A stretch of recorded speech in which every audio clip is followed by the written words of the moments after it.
میں government college Lahore میں پڑھتا تھا. جب پہلی دفعہ تبلیغ کا نام سنا تو ایک لڑکا تھا بنگالی. 1969-71 میرا گورنمنٹ کالج لاہور کا زمانہ ہے. تو وہ ہمیں تبلیغ کیا کرتا تھا. اس کی بات ہی نہیں سمجھ میں آتی تھی. آج سمجھانا مشکل ہو رہا ہے. 40 سال پہلے 1969 تو اس کی باتیں سمجھ میں نہیں آتی تھی. وہ کہتا تھا آپ ہمارے ساتھ چلو. تو مجھے حیرت ہوتی ہے کہاں کہتا ہے چلو, کدھر چلو. تو ایک دن تنگ آ کر میں نے اسے اپنے کمرے سے دھکے دے کے نکال دیا. خوش کر کے نکال جاؤ, دفع ہو جاؤ, خبردار میرے کمرے میں دوبارہ آئے. بات آئی گئی ہو گئی. ایک دن میں نے اسے نماز پڑھتے دیکھا, نماز پڑھ رہا تھا. میں نے اس کی نماز دیکھی اور میرے اوپر خوف طاری ہو گیا. صرف اس کے نماز کے خشوع کو دیکھ کر میرے اوپر ہیبت طاری ہو گئی اور مجھے اپنے فعل پر ندامت ہوئی کہ یہ تو کوئی عجب نوجوان ہے. میں نے تو زندگی میں کسی کو ایسی نماز پڑھتے نہیں دیکھا. میرے والد صاحب مفتی محمود صاحب رحمۃ اللہ علیہ کے ساتھ سیاسی طور پر وابستہ تھے. انہیں کی طرف سے اپنے علاقے سے MPA کا الیکشن لڑا کرتے تھے. تو وہ علماء ہمارے گھر آتے تھے, بڑے بڑے مشائخ ہمارے گھر میں آئے اور ہمارے ڈیرے پر آئے, ہماری مسجد میں آئے. میں نے ان کو نمازیں پڑھتے دیکھا. لیکن میں اللہ کو گواہ بنا کے کہہ رہا ہوں, وہ ہمارا MA اکنامکس کا اسٹوڈنٹ اور آنرس کا اسٹوڈنٹ اور پورے پنجاب یونیورسٹی میں اس نے ٹاپ کیا. پھر وہ گیا کیمبرج برطانیہ, وہاں اس نے PhD میں ٹاپ کیا. پہلا ایشین لڑکا جس نے وہاں ٹاپ کیا بنگالی تھا. اب وہ بنگلہ دیش میں اقتصادیات کا پورا پاوا ہے, وہاں کا بڑا وہاں کا پاورفل آدمی ہے. وہ اب بھی تبلیغ میں چل رہا ہے اللہ کے فضل سے.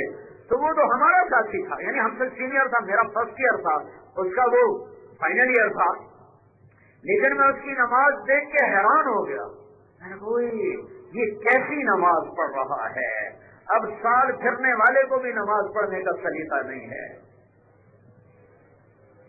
مدرسے سے نکلنے والے کو نماز کا سلیقہ نہیں ہے. 10 سال مدرسے میں پڑھا ہے اور نماز پڑھنی نہیں آتی, تو میں تاجر کا گلہ کیا کروں. اللہ اکبر کے ساتھ تم اللہ سے جڑ جاتے ہو. حضرت علی کی سنو, حضرت علی فرماتے ہیں جب میرا دل کرتا ہے میں اللہ سے باتیں کروں.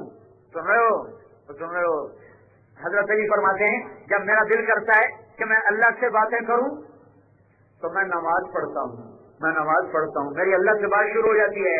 اور جب میرا دل کرتا ہے کہ اللہ مجھ سے بات کرے تو میں قرآن پڑھتا ہوں. قرآن تو میرا اللہ مجھ سے ہم کلام ہو جاتا ہے. کتنے میرے بھائی ہیں جنہیں پورا سال گزر چکا ہے قرآن کی شکل اٹھا کے نہیں دیکھی ہے. حضرت علی کا فرمان ہے احی قلبک بالموعظہ. اب بہاولپور والو اپنے دل کو زندہ کرو. کس چیز کے ساتھ؟ خمیرہ مروارید کے ساتھ, خمیرہ ابریشم کے ساتھ. اپنے دلوں کو زندہ کرو. کس چیز کے ساتھ؟ کہا قرآن کے ساتھ. قرآن کے ساتھ اپنے دل کو زندہ کرو قرآن کے ساتھ. اور اگر سال گزر گیا اور پولیس والے نے اور تاجر نے اور زمیندار نے اور ڈاکٹر نے اور انجینئر نے اور سیاستدان نے قرآن کی شکل ہی نہ دیکھی ہو تو اس کا دل کیسے زندہ ہوگا؟ پھر یہ چور کو کیوں نہیں چھڑائے گا؟ یہ رشوت کیوں نہیں لے گا؟ یہ ڈنڈی کیوں نہیں مارے گا؟ پھر یہ نماز کیوں نہیں چھوڑے گا؟ کہ مر گیا ہے دل. دل زندہ لے کے مرو, مردہ دل لے کے نہ مرو.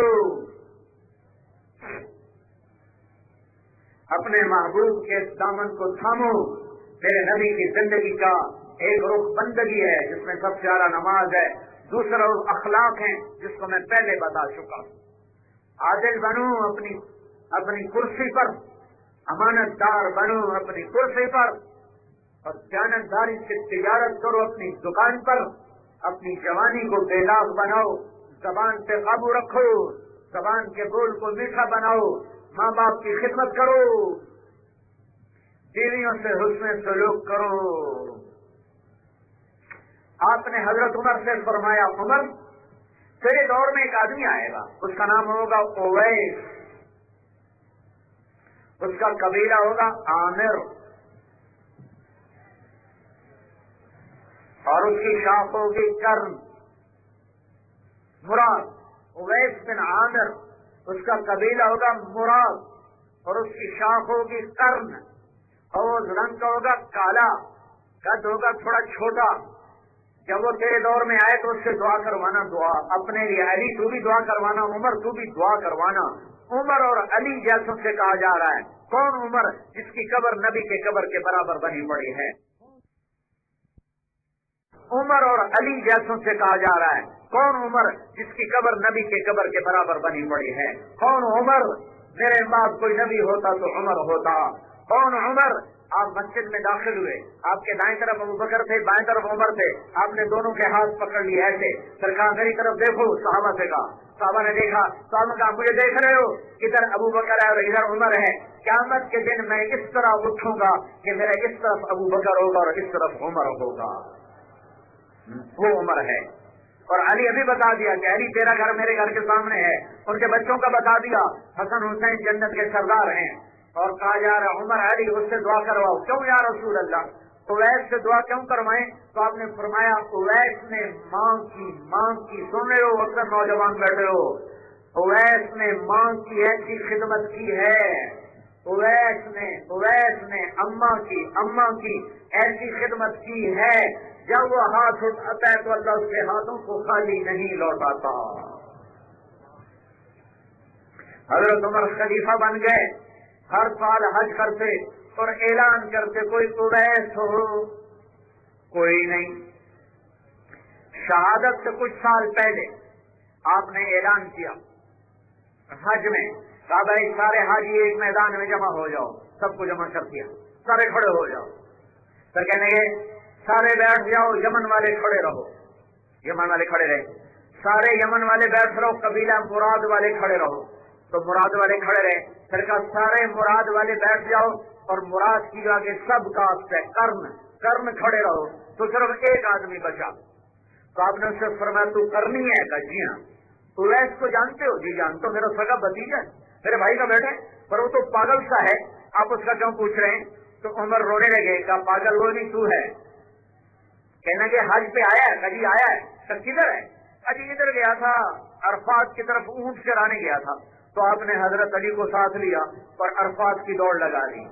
وہاں پہنچے تو ایک کیچڑ کے پیچھے اویس نماز پڑھ رہے اور جانور چر رہے اونٹ، یہ دونوں حضرات ایسے پاس بیٹھ گئے۔ انہوں نے دیکھا کوئی آدمی آگے بیٹھے تو نماز چھوٹی کر دی، سلام پھیرا تو حضرت عمر نے پوچھا کون ہو؟ کہا جی مزدور ہوں، مزدور اجیر۔ کہا مزدور نہیں پوچھ رہا، تیرا نام کیا ہے؟ کہا جی اللہ کا بندہ ہوں، اللہ کا بندہ ہوں۔ کہا بھائی یہ نہیں پوچھ رہا، وہ تو میں بھی اللہ کا بندہ ہوں، تیری ماں نے تیرا کیا نام رکھا ہے؟ وہ کہنے لگا، اس نے پہچانا نہیں تھا دونوں کو، وہ کہنے لگا بھائی کون ہو تم میرا انٹرویو کرنے والے؟ تو حضرت علی نے کہا یہ امیر المومنین ہیں عمر بن خطاب۔ پھر وہ ایک دم کانپ گئے، کہا میں معافی چاہتا ہوں، میں نے آپ کو پہچانا نہیں ہے، میں آپ کا غلام، آپ کا خادم، کہ میں ہوں علی بن ابی طالب۔ کہا آپ آل رسول، میں آپ کے سامنے کیا ہوں؟ تو آپ کہنے لگے کہ میرا نام اویس ہے، اویس ہے۔ تو عمر نے کہا اپنی کمر سے ہٹاؤ، اللہ کے نبی نے کہا تھا اس کا رنگ کالا ہوگا اور اس کی کمر پہ ایک سفید نشان ہوگا، ذرا پہچان لینا۔ تو آپ نے کہا کمر سے کپڑا ہٹا، تو انہوں نے سے کرتا ہٹایا تو سفید نشان، ساری نشانیاں پوری ہو گئی۔ تو آپ نے کہا ہاتھ اٹھا اور دعا کر، تو وہ رونے لگے کہ میں کمزور غریب آپ کا نوکر، میں آپ کے لیے دعا کروں؟ کہا ہاں تو میرے اور علی کے لیے دعا کر کہ میرے نبی نے کہا تھا ایک اویس آئے گا جس نے ماں کو ایسا راضی کیا ہے، جب وہ ہاتھ اٹھاتا ہے تو اللہ رضا نہیں کرتا، ہم دونوں کے لیے دعا کر۔ ماں کی خدمت نے اویس کو وہاں پہنچایا جو عمر اور علی جیسے اس سے دعا کروا رہے ہیں۔ اور ایک حدیث میں آتا ہے جب لوگ جنت میں جا رہے ہوں گے نا اور اویس بھی جائے گا، جب جنت کے قریب جائے گا تو اللہ اس کو کہے گا اویس کو روک لو، اویس کو روک لو، تو سارے آگے اور یہ پیچھے، وہ کہیں گے یا اللہ مجھے آپ نے کیوں روک لیا ہے؟ میرا کوئی جرم نہیں ہے، میں تیری تو سائر لوگوں کو جنت میں ڈالنا چاہتا ہوں، پیچھے منہ کر اور انگلی اٹھا اور ہاتھ رکھ، جدھر انگلی کرے گا سب کو تیرے تو سائر جنت میں ڈال دوں گا۔ ہاں یہ دین ہے، صرف تسبیح پکڑنے کا نام دین نہیں ہے، صرف گشت کرنے کا نام دین نہیں ہے، پوری زندگی کا نام دین ہے۔